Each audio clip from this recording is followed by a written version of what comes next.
warahmatullahi wabarakatuh. Waalaikumsalam.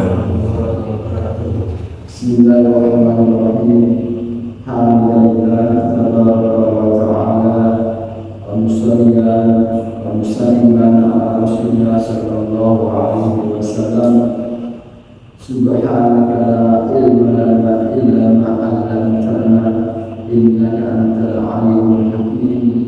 Rabbi shrah li sadri wa yassir li amri wahlul 'uqdatam min lisani yafqahu qawli.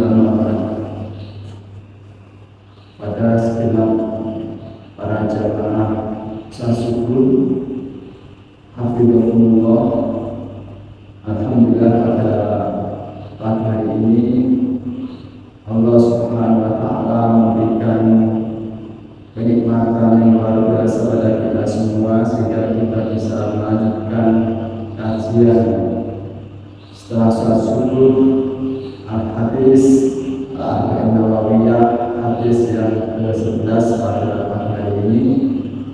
Sebelum kita baca hadis bersama-sama, mari kita awali bersama-sama membaca doa majelis. Bismillahirrahmanirrahim. Allahumma inni a'udzubika Inni a'udzubika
Baik Bapak Ibu hafizahumullah, mari kita baca bersama-sama hadis yang ke-11 yang mendapat keberkahan agar kita juga mendapat keberkahan dari kalamnya Rasulullah. Bismillahirrahmanirrahim. Bismillahirrahmanirrahim. An Abi Muhammadin Al-Hasan bin Ali bin Abi Thalib Sibbi Rasulillah sallallahu alaihi wasallam wa khayanatani radhiyallahu anhuma qala hafidtu bi Rasulillah sallallahu alaihi wasallam ma dari buka ilama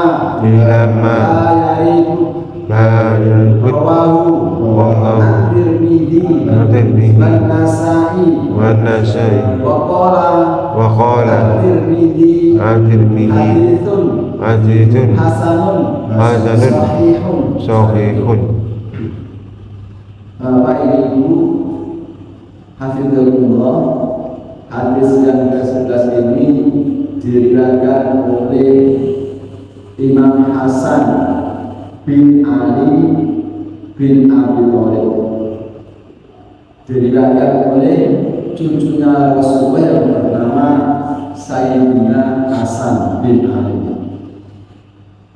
Sayyidina Hasan ini mempunyai alam kuliah Abu Muhammad, karena anak yang pertama dari Sayyidina Hasan adalah Muhammad, sehingga beliau mendapatkan kunyah julukan Abu Muhammad.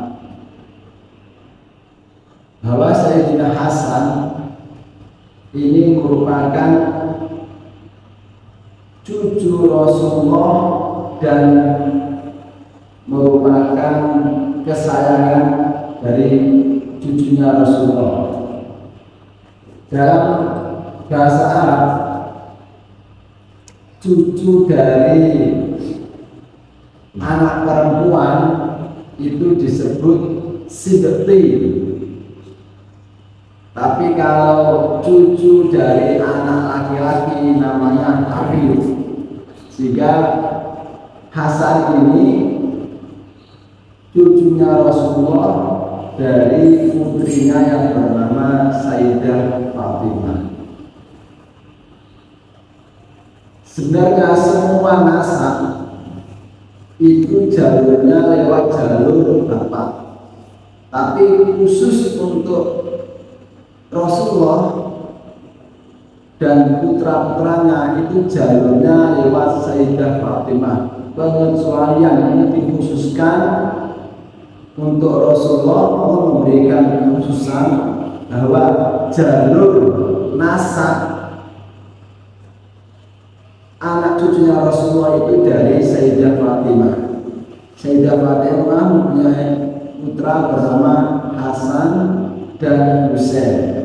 Tapi kalau anak-anak kita, anak-anak orang awam, orang umum, itu jalurnya dari jalur bapak.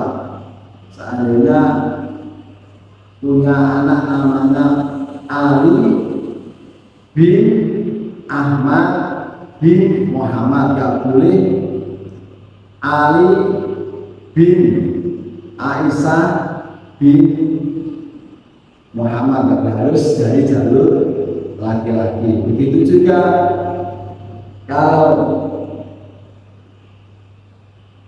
dari jalur Habib Syarifah itu, kalau Habib nikah dengan orang Jawa, orang biasa, maka keturunannya adalah Habib. Tapi kalau Syarifah, Bapak Syarifah nikah dengan orang biasa, orang Jawa, maka jalur Habibnya sudah hilang karena jalurnya dari perempuan. Kalau jalur laki-laki masih mempunyai keturunan dari Rasulullah Habib. Sayyidina Hasan ini merupakan cucu dan kesayangan baginda Rasulullah SAW. Sehingga pada saat Rasulullah itu akan sholat, kemudian Sayyidina Hasan atau Husain itu sering naik di pundaknya Rasulullah. Pada saat dinaiki Rasul sujud, maka Rasulullah melamakan sujud. Sehingga pada sholat itu diperbolehkan melakukan gerakan sholat yang lama itu pada saat sujud boleh, pada saat iktidal bangun dari rukuk diperbolehkan untuk memanjangkan bacaan, memanjangkan gerakan sholat diperbolehkan. Ini dicontohkan Rasulullah SAW. Sayyidina Hasan, beliau lahir pada tahun ketiga dari hijrahnya Rasulullah SAW. Beliau merupakan kakak dari Sayyidina Husain, selisih 1 tahun kakak. Jadi putra Sayyidah Fatimah pertama adalah Sayyidina Hasan, yang kedua adalah Sayyidina Husain.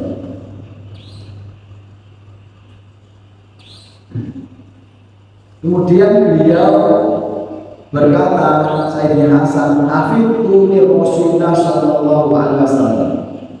Saya hafal, saya mendengar dari Rasulullah sallallahu alaihi wasallam, dak ma yaribu ila ma la yaribu.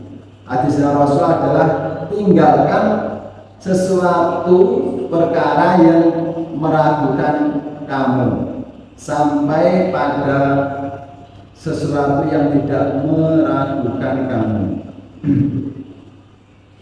Baik ini makanan, baik itu masalah muamalah, bekerja, atau hal-hal yang lainnya, kalau masih ragu-ragu, diperintahkan oleh Rasul untuk meninggalkan sampai ada kejelasan. Ini halal, ini haram, ini syubhat atau enggak, harus ada tanda-tanda kejelasan. Pada saat Sayyidina Hasan mendengar perkataan Rasulullah dan mayarikum ila malayarikum, beliau itu masih kecil, kira-kira usia 8 tahunan. Sehingga dari kejadian itu, kalau hukum Islam itu memperbolehkan anak-anak kecil diajak untuk mengikuti taklim, mengikuti ngaji oleh bapaknya ke kiai atau ke ulama. Bahkan ketika orang tua sedang berbicara masalah agama, anakku juga diperbolehkan mendengarkan. Anakku diperbolehkan ikut ya sumbang saran ketika menentukan hukum. Karena anak kecil itu merekam dari semua pembicaraan orang tuanya, merekam pembicaraan orang yang ada di sekitar kita. Kalau kita berbicara hal yang baik, maka anak-anak pun merekam dengan perkataan-perkataan yang baik. Kalau kita berbicara yang buruk, maka direkam oleh anak kita juga dengan rekaman yang buruk, masuk dalam hatinya hal-hal yang buruk.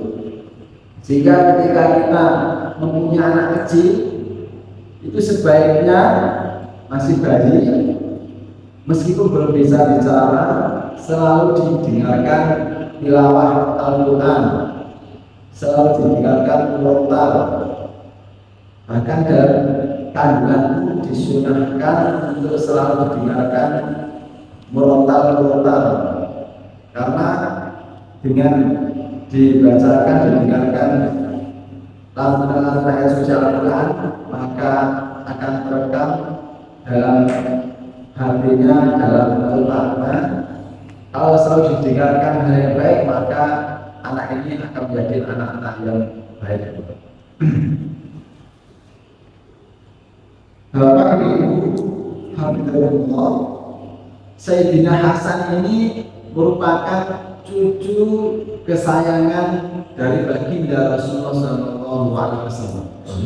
Sehingga beliau memerintahkan kepada semua umat Islam agar selalu mencintai keturunan dari Sayyidina Hasan maupun Husain. Beliau pernah berkata, Rasulullah berkata, Allahumma inni uhibbuhu fahabbahu. Sesungguhnya saya ini mencintai Sayyidina Hasan, maka Allah juga mencintai Sayyidina Hasan. Intinya kalau kita mencintai anak keturunan Rasulullah, kita pun akan dicintai oleh Rasulullah. Kita pun akan dicintai oleh Allah Subhanahu wa Ta'ala. Sayyidina Hasan ini cucu dari Rasulullah yang mirip dengan beliau, tidak mirip dengan Sayyidina Ali yang merupakan abahnya dari Sayyidina Hasan. Kalau kita ingin melihat Sayyidina Hasan ini diceritakan keserupaan ada Rasulullah itu mulai dari pusatnya sampai ke ujung kepalanya. Berarti dari pusat ke atas itu Rasulullah, Sayyidina Hasan mirip dengan Rasulullah. Kalau Sayyidina Husain itu keserupaan dengan Rasulullah mulai dari pusat sampai ke ujung kaki. Itu mirip dengan baginda Rasulullah Shallallahu Alaihi Wasallam. Ada sebuah syair yang mengatakan bi'abi syabihun bin nabi laisa syabihan bi'ali, bahwa Sayyidina Hasan itu menyerupai mirip dengan Nabi, bukan menyerupai mirip dengan Sayyidina Ali. Sayyidina Hasan merupakan cucu dari Rasulullah, orang laki-laki yang sangat dermawan sekali. Beliau ketika mempunyai harta selalu disederhanakan, bahkan menyederhanakannya itu separuh. Punya uang 1 juta atau punya uang 10 juta disederhanakan 5 juta sampai berkali-kali, saking lompatnya Sayyidina Hasan. Sayyidina Hasan juga mengatakan amin kalamihi radhiyallahu ta'ala kun fid dunya bi badanika wa bil akhirati bi qalbika. Ini menjadi tentang kewirausahaan beliau. Kalau masalah dunia, kejarlah kehidupan dunia, akan tapi jangan sampai masuk ke dalam hati, jangan sampai membuat engkau tergila-gila dengan indahnya dunia. Akan tapi kalau masa akhirat hendak dikejar sampai masuk ke dalam hati. Kun fi dunya bi badalika badan kamu, akan tapi masa akhirat sampai dalam hati kamu. Intinya apa? Kita boleh mengejar dunia, urusan dunia, tapi cuma sebatas luar saja. Tapi kalau masa akhirat harus dikejar, disenangi sampai ke hati kalian. Berada banyak orang yang cinta dunia, mengejar dunia sampai melupakan urusan akhirat, sampai melupakan sholat, sampai melupakan hal-hal yang wajib dikerjakan. Ini banyak orang-orang yang hubung dunia, cinta dunia, melupakan akhirat. Cinta dunia, hubung dunia itu bukan cuma pada orang-orang kaya saja. Orang miskin pun, orang fakir pun bisa dikatakan cinta dunia kalau dia sampai meninggalkan kewajiban urusan akhirat. Bekerja kuli batu, bekerja menjadi kuli batu sampai dia tidak sholat, berarti dia dikatakan hubung dunia, cinta dunia. Orang kaya, kalau kaya maklum, orang kaya sampai dia melupakan kewajibannya untuk sholat, maka juga dikatakan hubung dunia, cinta dunia. Mudah-mudahan kita semua diberikan kemudahan rezeki Allah Subhanahu wa Ta'ala, diberikan kelancaran semua urusan kita, tapi selalu ingat pada Allah Subhanahu wa Ta'ala, selalu mengedepankan urusan akhirat daripada dunia. Baik Bapak Ibu hafizahumullah, bahwa hadis yang ke-11 ini menganjurkan pada kita semua untuk bersifat wirai atau warok. Warok itu adalah ya meninggalkan hal-hal yang meragu-ragu, yang membuat kalian ragu apakah ini halal, apakah ini haram. Kalau ragu-ragu ditinggalkan saja, karena Allah itu mencintai hamba-hambanya yang beramal soleh, yang diyakininya. Innal halal bayyinun wal haram bayyinun wa ma bainahuma mustabihatun. Yang halal itu jelas, yang haram itu jelas. Di antara keduanya adalah syubhat, ragu-ragu apakah ini halal atau haram.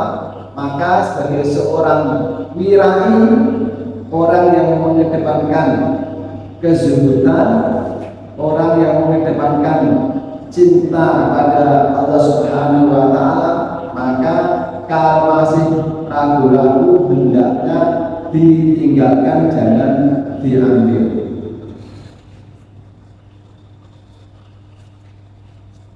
Contoh aja yang biasa terjadi pada diri kita. Kalau kita ingin makan di situ rame, sebelahnya nggak rame, kemudian kita lihat dulu.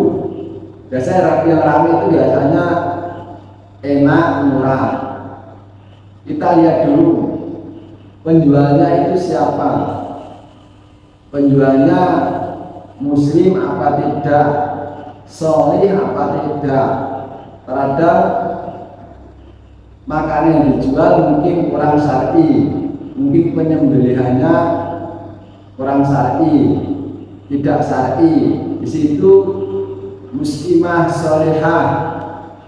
Kalau orang wirai, dia memilih pada warung yang pemiliknya adalah yang sholihah. Insya Allah kalau sholihah pasti semua makanannya menindak secara syar'i, penyembelihannya pun secara syar'i.